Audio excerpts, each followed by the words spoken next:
Welcome to the last of the three trinomial types. We've already factored easy trinomial, ET, difficult trinomial, DT, and now we're into the last, which is perfect trinomial square. And the nice thing about this one is that this is going to look, I guess we're going to treat this potentially as ET and DT. So before we actually get into the factoring, I'm just going to go back to what this looked like in the first part of the unit when we actually multiply them. So this is what I call the identical twins, when you have two binomial factors, but then they are identical. So instead of forming a rectangle, they will form a square.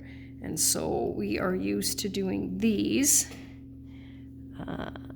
setting them up like this. And this is that scenario where I'd mentioned that for some reason it's sometimes difficult for students to remember that they still need to do 4 multiplications because we're dealing with 2 terms times 2 terms. So we're going to multiply these. A times A is A squared plus A plus 1, and we end up with this. So this is a perfect trinomial square. Now you might recognize it because up until this point it's looked like an easy trinomial, and that is definitely what some of them can look like. Moving to the next one, b squared minus 3b, notice I'm not writing them out this time, plus 9, add our b's together, and here we go. So this once again looks like another easy trinomial. And then we have a couple here. So 2x plus 5 times 2x plus 5. Got 4x squared. Our insides will give us 10x. So will our outsides, because they're identical, plus 25. And there's another one. Now this doesn't look like an easy trinomial. It looks like a difficult trinomial. So you can see we have a couple of different options here for our perfect trinomial squares.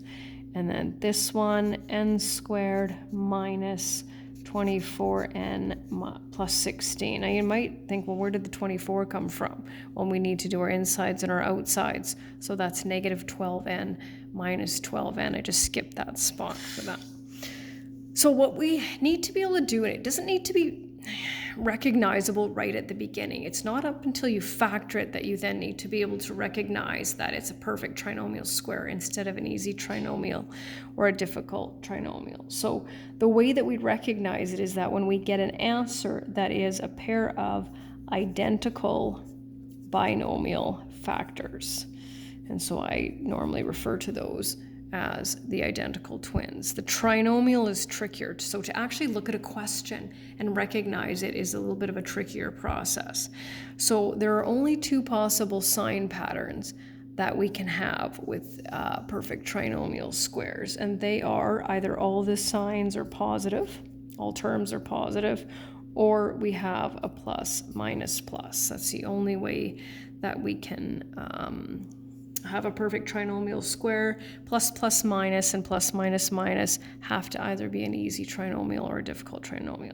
And the first and the third terms must be perfect squares. Now what's tricky with that is that it's possible that your trinomial meets all those criteria, but it still may not end up being a perfect trinomial square. So we'll just look at a few answers here and we'll just try to see what they are.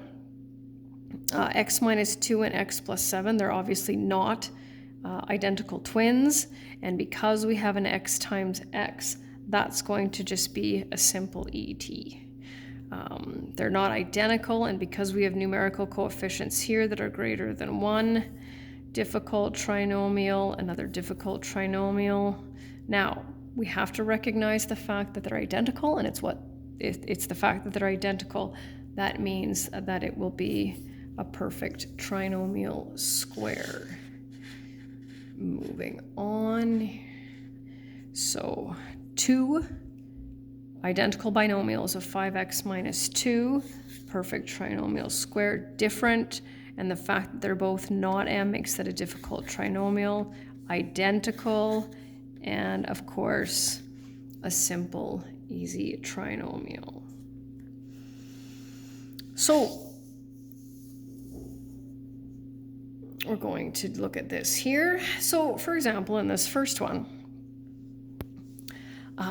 you might look at it and think, okay, well, this is the perfect trinomial square lesson, so it probably is, but when it comes to writing the quiz and the unit exam, it's not going to look like that. So you might look at that and say, hey, that's an easy trinomial. I'm going to find two factors of 121 that add up to 11. Now, what will make this a perfect trinomial square is that the numbers will be identical. So the only way to correctly fill that in, 11 times 11 is 121, and 11 plus 11 is 22. So you can, but don't have to, write this step, totally optional. But then once you get here, your job is to look at those and say, oh, look at that, they're identical, which means it really is a perfect trinomial square. Write it like this, and then call it a perfect trinomial square. Okay, so can't have any of the t-types together.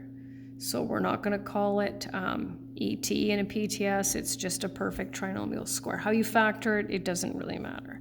So you might look at this one and say, well, this is a little bit complicated. It kind of looks a little bit like a difficult trinomial because it's got that numerical coefficient. But remember what we always have to do when we factor every single time. We have to look to see if all of the terms have something in common, and if there's a greatest common factor we can pull out, and of course there is. So we'll pull out that 2,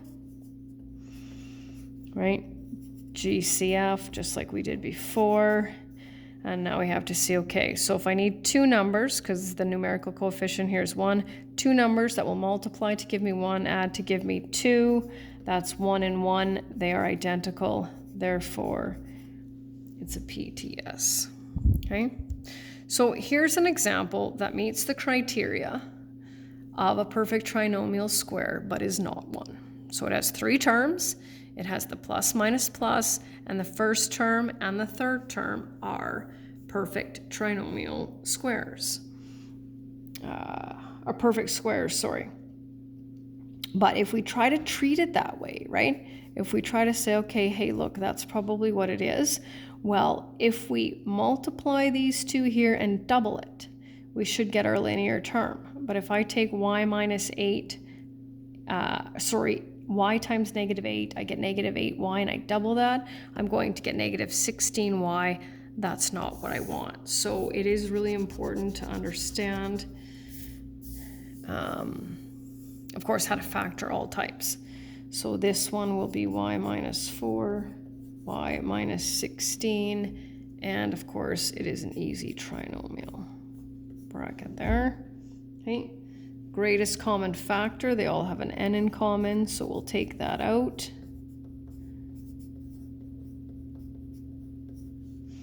GCF.